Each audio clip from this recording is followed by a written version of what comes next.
আসসালামু আলাইকুম ওয়া রাহমাতুল্লাহি ওয়া বারাকাতুহু। আশা করি সবাই ভালো আছেন, সুস্থ আছেন। আলহামদুলিল্লাহ আমিও ভালো আছি। তো আজকে কিন্তু একটা ইউনিক একটা রেসিপি তৈরি হবে বাসায়। তো চিন্তা করতেছি আপনাদের সাথে একটু শেয়ার করি, যেহেতু নতুন একটা রেসিপি। আর এই রেসিপিটা কিন্তু আমি এখন পর্যন্ত কোথাও দেখিনি, তবে এটা সম্পূর্ণ নতুন একটা রেসিপি। তো এটা আজকে লেবু পাতা দিয়ে কচু শাক রান্না করব। তো চুলায় একটি প্যান বসিয়ে দিয়েছি আর পরিমাণ মতো রান্নার তেল দিয়ে এখন পেঁয়াজ কুচিগুলো দিয়ে দিয়েছি। আর পেঁয়াজটা হালকা ব্রাউন কালার হয়ে গেলে একে একে সবগুলো মশলা আমি অ্যাড করে দিয়ে দিব পরিমাণ মতো লবণ, অল্প পানি দিব। আর এখন সবগুলো মশলা দিয়ে একটু কষিয়ে নিব। 1 টিস্পুন ধনিয়ার গুঁড়া, 1/2 টিস্পুন হলুদের গুঁড়া, 1 টিস্পুন মরিচের গুঁড়া, ভর্তি করে 1 টেবিল চামচ রসুন পেস্ট। আর রসুন পেস্ট কিন্তু একটু বাড়িয়ে দিতে হবে যেহেতু কচু। তো 1 টিস্পুন জিরা গুঁড়া, 1 টিস্পুন গরম মশলার গুঁড়া। আর এটা কিন্তু আমার হোমমেড গরম মশলার গুঁড়া, আপনারা চাইলে ক্যানাটাও ইউজ করতে পারেন। এখন মশলাটা একটু ভালো করে কষিয়ে নিব।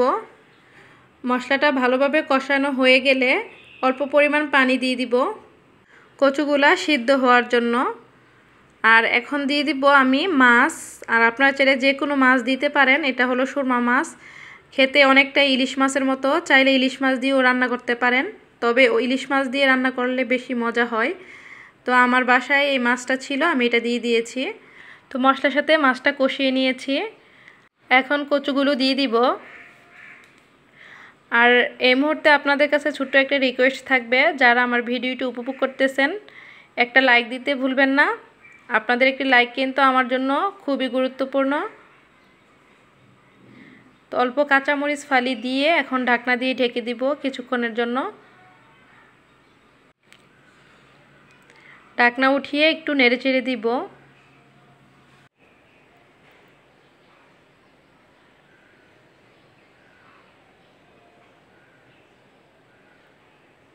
কচু আর মাছ একসাথে কিছুক্ষণ কষিয়ে নিয়েছি।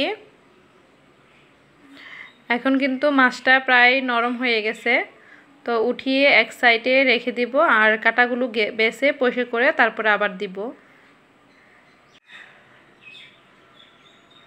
তো এই পর্যায়ে আবার ঢাকনা দিয়ে দিব, কচুগুলো আর একটু সিদ্ধ করব। আর এদিক দিয়ে আমি মাছের কাটাগুলো বেছে নিচ্ছি।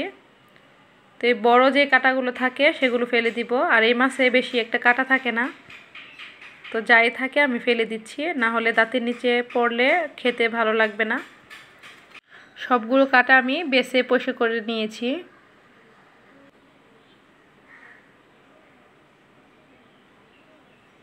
তো এদিক দিয়ে কিন্তু কচুগুলো সিদ্ধ হয়ে গেছে। এখন মাছগুলো দিয়ে দিব, যে মাছগুলো আমি কাটা বেছে পরিষ্কার করে নিয়েছি।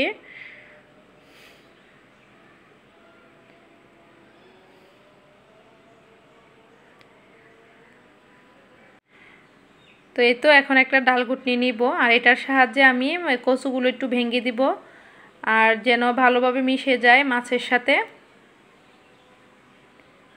তো এই কাজটা আমি কিভাবে করতেছি দেখেই বুঝে নিতে হবে।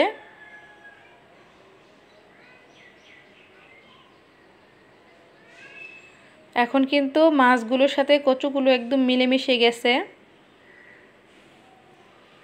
তো এখন দিয়ে দিব বড় থেকে 1 ফালি লেবুর রস। অনেকেই আছে আমরা গলা ধরার জন্য কচু খেতে চাই না, এই লেবু রসটা দিলে কিন্তু একেবারেই কচু গলা চুলকাবে না। আর একটু রসুনের পরিমাণটা বাড়িয়ে দিলেই হয়। আর দিয়ে দিব এই পর্যায়ে লেবু পাতা, মাঝখান দিয়ে একটু ছিঁড়ে আমি লেবু পাতাগুলো দিয়ে দিব। আর এই লেবু পাতাটা দেওয়ার ফলে কচু শাকটা এত মজা হয় কি বলবো, একদম দুর্দান্ত হয় খেতে। যখন আপনি নিজে বাসায় ট্রাই করবেন তখনই কিন্তু বুঝতে পারবেন আসলে এটা কতটা মজার হয়। তো আমার রান্নাটা কিন্তু কমপ্লিট হয়ে গেছে, এখন আমি একটা বাটিতে সার্ভ করব। তো অনেক বাচ্চারা কিন্তু কচু শাকটা খেতে চায় না, তো এইভাবে যখন আপনি রান্না করে দিবেন দেখবেন বাচ্চারাও অনেক পছন্দ করবে। তো কচু শাকটা কিন্তু আমাদের শরীরের জন্য খুবই ভালো, নতুন রক্ত তৈরি করতে সহায়তা করে যাদের রক্তশূন্যতা আছে। আর তারা কিন্তু চাইলে এই রেসিপিটা করে খেতে পারেন। তো এখন আমি একটা প্লেটে সার্ভ করে নিব। তো এই তো দেখুন কতটা লোভনীয় হয়েছে। তো আমার চ্যানেলের মূল টপিক হচ্ছে লাইফস্টাইল শেয়ার করা আপনাদের সাথে। তো আমি দৈনন্দিন যে কাজকর্ম করি আপনার সাথে শেয়ার করার চেষ্টা করি। আপনারা যদি তাতে উৎসাহিত হয়ে থাকেন, আমার ভিডিওগুলো যদি আপনাদের ভালো লাগে, তাইলে কিন্তু চ্যানেলটাকে সাবস্ক্রাইব করে রাখতে পারেন। আর সাবস্ক্রাইব করে অবশ্যই পাশে থাকা বেল আইকনটি ক্লিক করে দিবেন।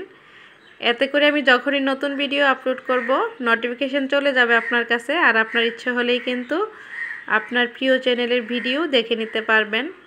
তো আমি সবসময় চেষ্টা করি ইউনিক রেসিপিগুলো আপনাদের সাথে শেয়ার করার জন্য। তো আজকের মতো এখানেই বিদায় নিচ্ছি, আবারও দেখা হবে নতুন কোনো ভিডিও নিয়ে। সবাই ভালো থাকবেন, সুস্থ থাকবেন, আল্লাহ হাফিজ।